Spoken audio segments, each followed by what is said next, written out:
Olá, querido amigo, graça e a paz do nosso Senhor Jesus Cristo. Para mim é um privilégio, um motivo de muita alegria por poder dividir com você um momento de devocional, de dividir pequenas porções da palavra de Deus, mas tão preciosa, usada para alimentar nossa fé. Eu quero dividir com vocês hoje o devocional, o propósito eterno de Deus. Nos ajude, querida amiga, querido amigo, curtindo, comentando e se inscrevendo nesse devocional. Vamos orar ao nosso Pai. Espírito Santo de Deus, Pai eterno, querido amado, ó Deus, obrigado por mais esse dia, Deus, obrigado por mais essa oportunidade que o Senhor tem nos proporcionado, Jesus, de estarmos semeando, Pai, a Tua palavra, Deus, o Teu Evangelho, Pai. Ó Senhor, abençoa, Pai, esse momento. Senhor, abençoa a vida do nosso irmão, Jesus. Que ele venha entender, Pai, que todas as coisas, que nós temos um propósito eterno com Deus. A nossa vida não é aqui, Pai, nessa terra, mas sim no céu. Senhor, abençoa, prospera, Pai, abundantemente a vida dos nossos irmãos. Em nome de Jesus e amém. O propósito eterno de Deus. Qual é o propósito eterno de Deus? O propósito eterno de Deus é a salvação do homem. Os erros doutrinários que surgiram ao longo dos séculos acerca de como ocorre a salvação em Cristo e por que não conseguiram identificar qual é o propósito eterno de Deus, não consideram que a promessa de salvação não é eterna, uma vez que a porta da salvação que hoje está aberta, um dia se fechará. O propósito de Deus em Cristo, sim, este é eterno, pois começou na eternidade e se perpetuará na eternidade, embora a salvação conceda vida eterna para os que por ela são alcançados. Na eternidade não haverá salvação. Paulo apresentou o propósito eterno de Deus aos cristãos. Em Efésios, desvendou-nos o ministério da sua vontade, segundo o seu beneplácito, que propuseram em Cristo de fazer convergir em Cristo todas as coisas, na plenitude dos tempos, tanto as que estão nos céus como as que estão na terra. Efésios 1, do 9 ao 10. Deus tornou conhecida a sua vontade, desvendou o mistério oculto que propuseram e consistiu beneplácito de fazer convergir em Cristo todas as coisas, tanto as que estão nos céus quanto as que estão na terra, para que objetivo em tudo ele seja proeminente, superior, sublime, preeminente. Como Deus desvendou o ministério da sua vontade e sem razão de ser o argumento de que o homem não compreende as questões acerca da salvação por ter uma mente finita. Como Deus desvendou o ministério da sua vontade e porque o homem é plenamente capaz de compreender os seus propósitos. O propósito eterno de Deus é específico, a preeminência de Cristo sobre todas as coisas. Ele é a cabeça do corpo, a igreja é o princípio e o primogênito dentre os mortos, para que em tudo tenha a preeminência. Colossenses 1:18. E foi assim para que agora pela igreja a multiforme sabedoria de Deus seja conhecida dos principados e potestades nas regiões celestiais, segundo o eterno propósito que fez em Cristo Jesus, nosso Senhor. Efésios 3, do 10 ao 11. O propósito eterno é segundo a soberania de Deus e jamais poderá ser revogado ou invariado por criatura alguma, pois seu propósito não tem como base o homem ou algo que é passageiro, e por isso que ouvimos ecoar, porque todas as quantas promessas há de Deus são nele sim, e por ele o amém, para a glória de Deus por nós. 2 Coríntios de 1 ao 20. Ora, de todas as promessas estabelecidas por Deus, e todas cumpre-se em Cristo, e por ele são plenamente confirmadas, para a glória de Deus, que se revela naqueles que são salvos. Onde o propósito de Deus, que é eterno, com a salvação em Cristo, que é temporal, fez surgir muitos erros doutrinários, pois a salvação restringe-se ao tempo chamado hoje.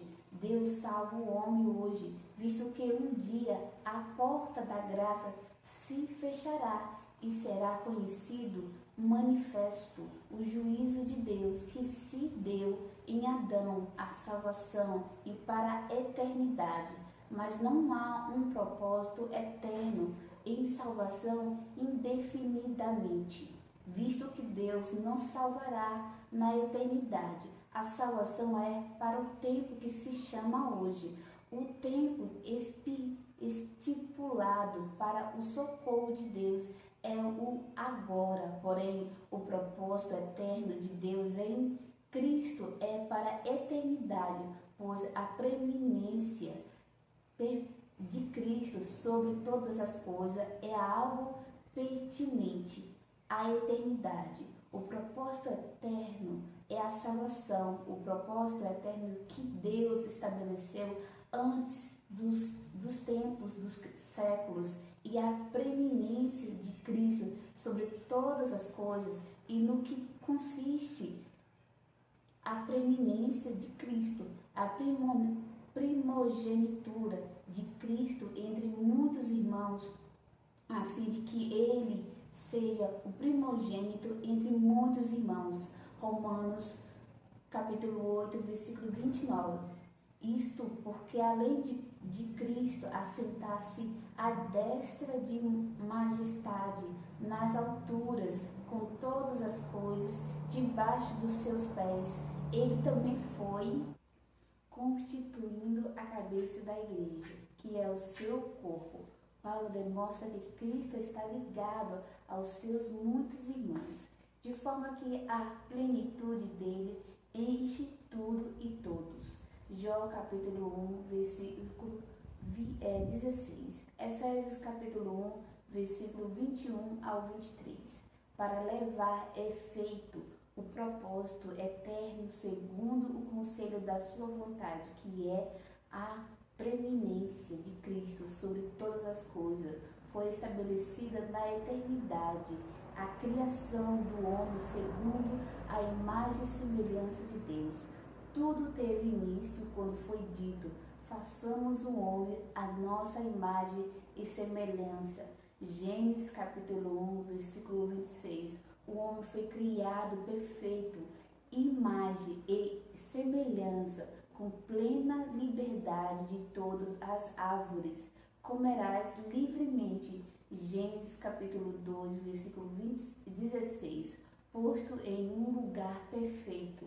Gênesis capítulo 2, versículo 15, com uma regra definida dela: e não comerás com conhecimento essencial para exercer o seu livre arbítrio. Certamente morrerás. O homem deixou de confiar na palavra de Deus, confiou no seu sentido. Eva viu que a árvore era boa para se comer, agradável aos olhos e desejável para dar entendimento. Concupiscência e desobedeceu a Deus e comeu do fruto da árvore e deu a Adão, esquecendo-se que foram alertados que não comesse. Gênesis capítulo 3, versículo 6. O homem pecou e foi destituído da vida que há em Deus. Ele passou a estar separado, de morto diante de Deus. Deixou de ser participante da vida que há a prover de Deus, estabelecendo a inimizade entre Deus e os seus homens. Porém, a queda de Adão não foi um obstáculo ao propósito eterno, pois, segundo a sua providência, o Cordeiro de Deus foi morto antes da fundação do mundo, em resgate da humanidade. 1 Pedro, capítulo 1, versículo do 9 ao 20. E todos que obedecem à verdade, ou seja, que crê na mensagem do Evangelho, não segundo as suas obras de justiça, mas segundo o próprio propósito, a graça que há em Deus, são de novo gerados homens espirituais para uma viva esperança. 1 Pedro, capítulo 1, versículo 3 ao 23. A salvação em Cristo é anunciada a todos os homens, pedindo a Adão e todos os que aceitam maravilha, salvação e são regenerados, criados novamente segundo Deus, em verdadeira justiça e santidade. O propósito eterno não foi estabelecido nos homens carnais, terrenos, mas tal propósito é estabelecido nos homens espirituais, que pertence aos céus. 1 Coríntios, capítulo 15, versículo 45 ao 49. O novo homem foi criado à paz com Deus, à imagem e semelhança daquele que de novo os gerou segundo a palavra da verdade, que é semente incorruptível, o qual o terreno, tais também os terrenos, e qual o celestial, tais também os celestiais. E assim como trouxemos a imagem do terreno, assim trataremos também a imagem do celestial. 1 Coríntios, capítulo 15, versículo 48 e 49. Deus salvou os homens segundo a sua maravilhosa virtude, misericórdia e graça, mas vós sois a geração eleita, o sacerdote real, a nação santa, o povo adquirido, para que anuncieis as virtudes daquele que vos chamou das trevas para a sua maravilhosa luz. 1 Pedro, capítulo 2, versículo 9. E ele salvou e pôs nos cristãos a palavra da reconciliação. Salvar não foi o bastante, pois, segundo o propósito eterno, que é a preeminência de Cristo, ele escolheu e elegeu e os salvou, e não os incrédulos, segundo a sua maravilhosa graça, para seres irrepreensíveis e santos diante dele.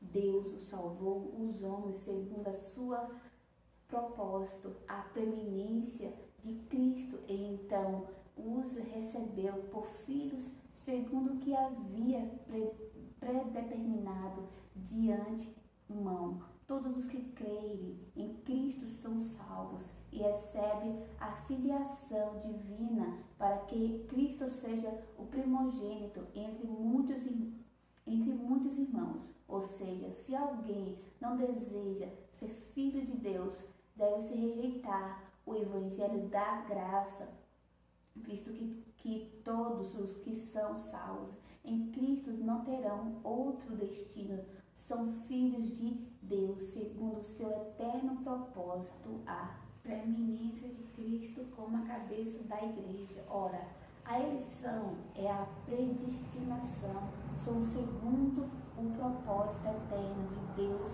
de fazer convergir em Cristo todas as coisas diferentes, e a salvação, que é segundo a sua misericórdia, graça e amor. Em amor, graça e misericórdia, Deus resgata todos os homens da condição de sujeição ao pecado, segundo o seu propósito eterno. Estes homens são constituídos filhos de Deus, para que Cristo seja primogênito entre muitos irmãos. A salvação, o ministério de Jesus constitui em busca em salvar o que se havia perdido, porque o Filho do Homem veio buscar a salvação, o que se havia perdido. Lucas capítulo 19, versículo 10. Ora, segundo a visão monergista, podemos considerar que os eleitos e os predestinados, em última instância, nunca se perderam. Jesus veio salvar homens perdidos em consequência de uma condenação anterior sem contradição alguma. Primeiro, os homens perderam-se em Adão, para depois se oferecido por Deus redenção gratuita.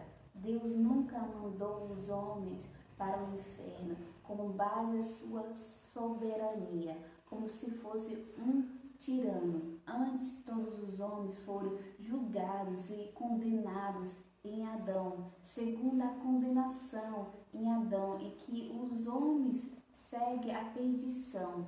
Ora, Deus amou o mundo de tal forma que deu o seu Filho unigênito, pois todos estavam debaixo da condenação. Ora, todos os que morreram sem salvação evidenciaram a justiça de Deus, pois os condenados à morte seguem para a morte eterna.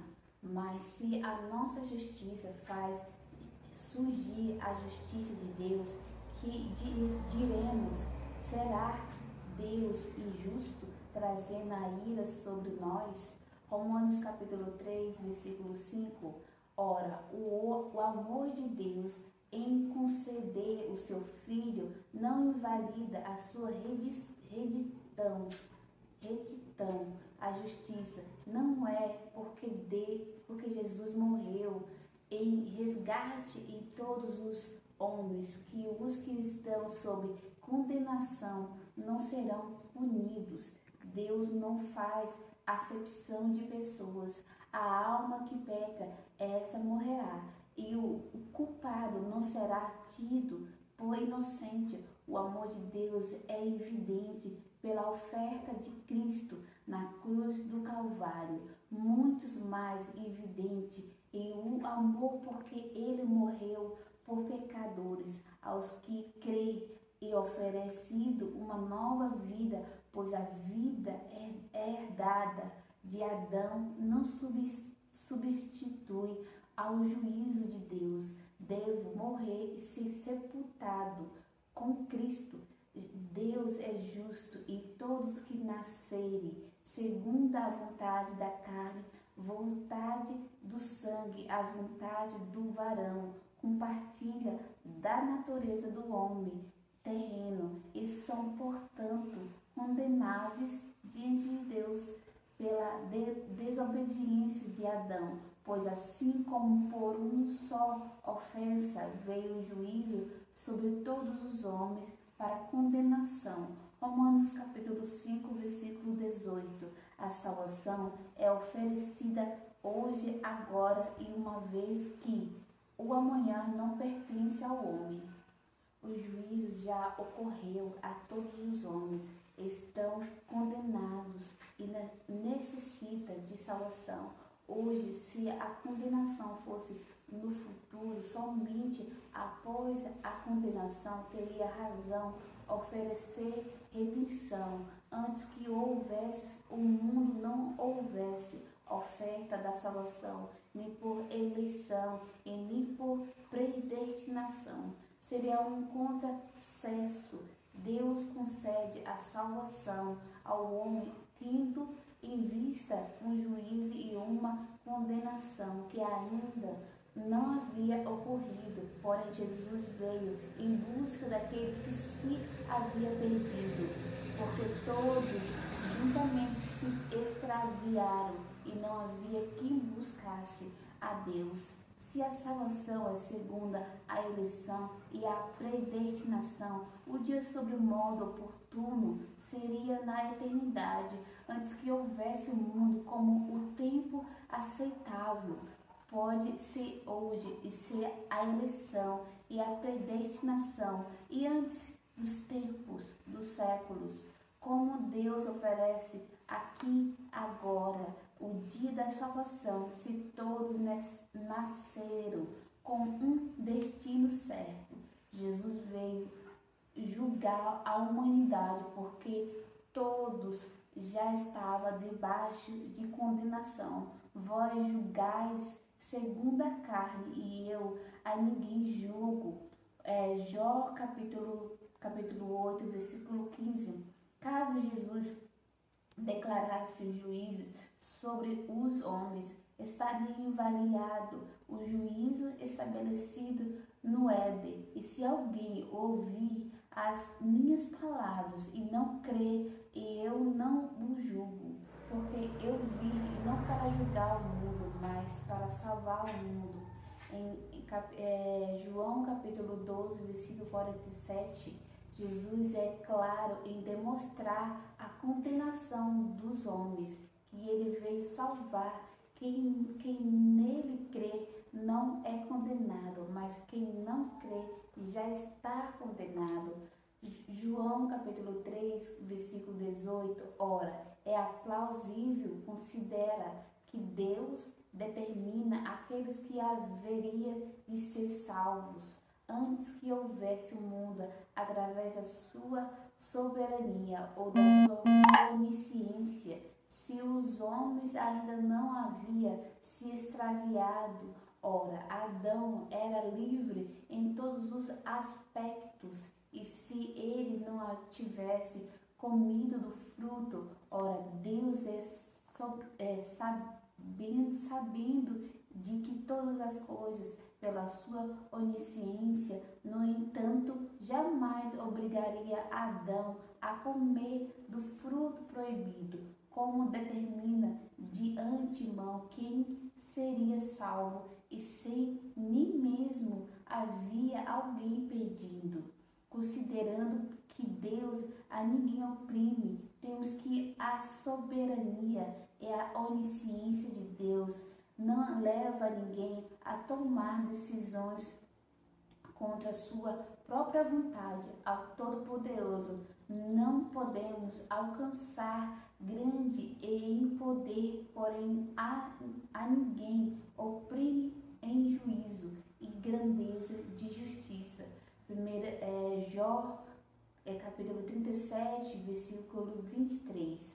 Deus soube que o homem haveria de pecar e soberanamente não interferiu na decisão do homem. Antes, Deus abriu uma nova porta em Cristo, o último Adão, para que os descendentes do primeiro Adão percebesse através da mensagem do Evangelho que é necessário decidir pela salvação, sem oprimir ninguém a fazer escolhas. Deus, soberano da constituidade, ao propósito eterno de fazer convergir em Cristo e todas as coisas, de que se queixará o homem dos seus próprios pecados, mas como Deus predestina o homem perdição e ainda o culpa.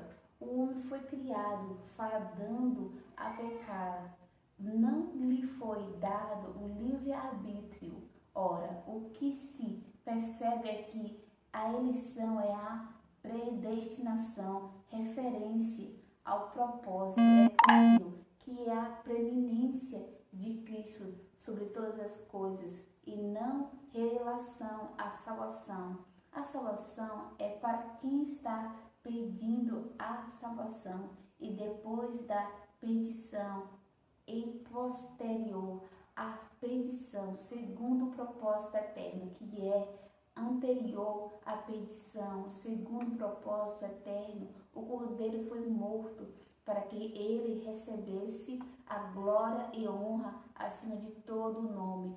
Quem com grande voz dizia: digno é o Cordeiro que foi morto, e recebe o poder e riqueza e sabedoria e força e honra e glória e ação de graças. Apocalipse capítulo 5, versículo 12. E adoraram todos os que habitam sobre a terra, esses cujo o nome não estão escrito no livro da vida do Cordeiro, que foi morto desde a fundação do mundo. Apocalipse capítulo 13, versículo 8.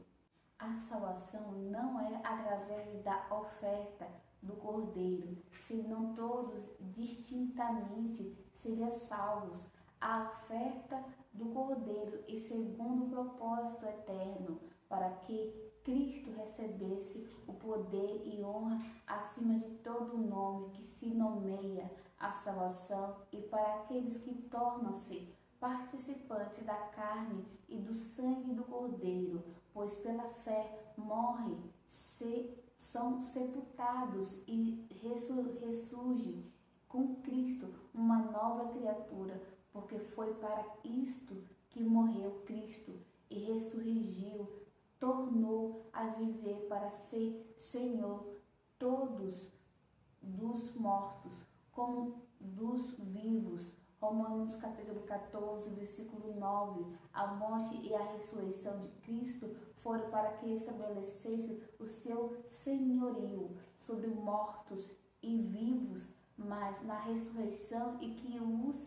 perdidos encontrem refrigério, que também, como uma verdadeira figura, agora vos salva. O batismo, não do despojamento da imundícia da carne, mas da indagação de uma boa consciência, para que com Deus, pela ressurreição de Jesus Cristo, 1 Pedro capítulo 3, versículo 21, Deus não salvou ninguém da eternidade, pois a salvação é para o tempo dos homens que se chama hoje, agora, vos salva, ou seja, na eternidade. Deus não determinou e não predestinou a ninguém a salvação. O apóstolo Paulo, ao interpretar o anunciado pelo profeta Isaías, que diz: assim diz o Senhor, no tempo favorável te ouvirei, e no dia da salvação te ajudarei, e te guardarei, e te darei por aliança do povo, para restaurares a terra. Isaías capítulo 49, versículo 8. Demonstra que aqui e agora é o tempo aceitável de Deus. E isso demonstra que na eternidade foi estabelecido o propósito eterno de Deus, para que em tudo Cristo tivesse a preeminência segundo seu eterno propósito, e os que creem em Cristo para a salvação, ou seja, que aceita beber da água que faz uma fonte que jorra para a vida eterna, são eleitos, predestinados para serem conforme a imagem de Cristo, com herdeiros com Cristo, ele primogênito entre muitos irmãos. Na eternidade não há salvação, e se houvesse, os anjos caídos seriam salvos na eternidade. Deus não salvou e nem salvará, pois a salvação de Deus é revelada para o tempo que se chama hoje. Os perdidos que morrerem seguem para o juízo de suas obras, pois já estão debaixo de condenação eterna. Mas para aqueles que morrerem com Cristo, quando crê, ressurge uma nova criatura, onde o propósito de Deus cumpre-se e segue para a eternidade, participante da vida em Cristo.